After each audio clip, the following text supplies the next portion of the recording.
আসসালামু আলাইকুম রহমতুল্লাহি ওবরাকাতু। প্রিয় দর্শক, আশা করি সবাই ভালো আছেন। যে মাইকা চিপায় পড়ে সে সব জায়গাতে মাইকা চিপায় পড়ে। কথায় আছে না, যদি কপাল খারাপ হয় তাহলে আপনার মানে সমান জায়গাতেও উষ্টা খায়। তো রাফসানদার ছোটো ভাইয়ের অবস্থা হচ্ছে এখন এরকম। কিছুদিন পূর্বে রাফসানদার ছোটো ভাই তার বাবা মাকে একটা অডি গাড়ি ক্রয় করে দিয়েছিল বা গিফট করেছিল।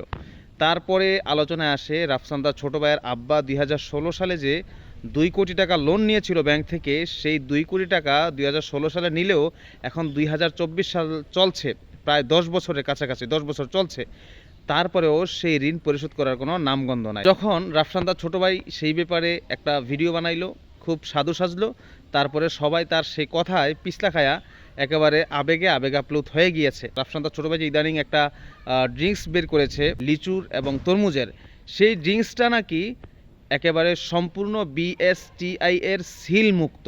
তার মানে সরকারিভাবে সেটার কোনো আপনার রেজিস্ট্রেশনভুক্ত নয়, সেটার সরকারিভাবে রেজিস্ট্রেশন করা হয় না।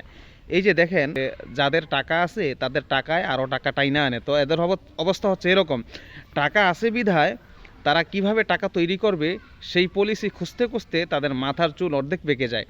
এখন ভাই এত টাকার পাহাড় জমাইছে, এত টাকা ইনকাম করে, তারপরেও কেন সরকারকে আপনার ট্যাক্স না দিয়ে, সরকারের কাছে পারমিশন না নিয়ে কেন তাদের এই ফ্যাক্টরি খুলতে হবে?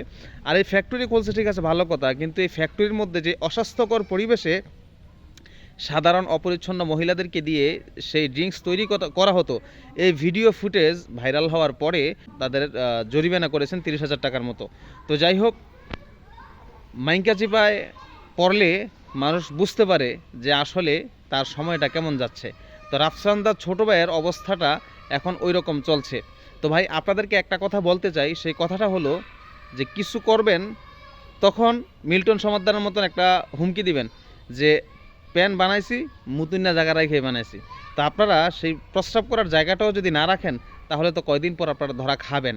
এখন ধরা খাইছেন তো এমন খাইছেন যে একসাথে সবগুলো আপনাদের লিক হয়ে গেছে, সবগুলো ফাঁস হয়ে গেছে।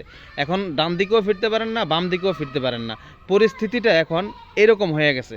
তখন আপনারা যদি সরকারের কাছ থেকে পারমিশন নিতেন এবং সরকার থেকে অনুমোদন নিতেন তাহলে হয়তো এত মাইকা চিপা আপনাদের পড়া লাগতো না। যেহেতু সরকারের কাছ থেকে পারমিশন নেয় নাই, এই জন্য একটা ফাঁস হওয়ার পরে আরেকটা ফাঁস হচ্ছে, সেইটাকে দামিয়া চাপা দেওয়ার পরে আরেকটা ফাঁস হচ্ছে। মানে কেমন যেন আপনার ওই যে বেলুনের মধ্যে জরি রেখা যদি বেলুন ছিদ্র করে দেয় বা ফুটিয়ে দেয়, তখন সব জরি যেরকম সব আশেপাশে সব ভইরা যায়, তখন ওই যে এরকম।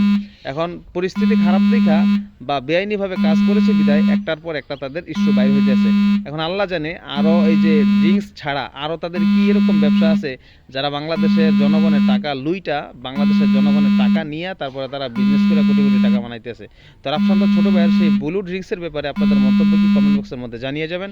আর এই ড্রিঙ্কস যে সরকারের অনুমোদন ছাড়া তৈরি হয়েছিল, বাংলাদেশে আর কত এরকম ধনী ব্যক্তি আছেন বা সাধুজন আছেন যারা সরকারের পারমিশন ছাড়া এরকম সকলের লোকচক্ষুর সামনেই এরকম ব্যবসা করে যাচ্ছে, সরকারকে ট্যাক্স না দিয়ে, জনগণের টাকা নষ্ট করে। কমেন্টের মধ্যে জানিয়ে যাবেন।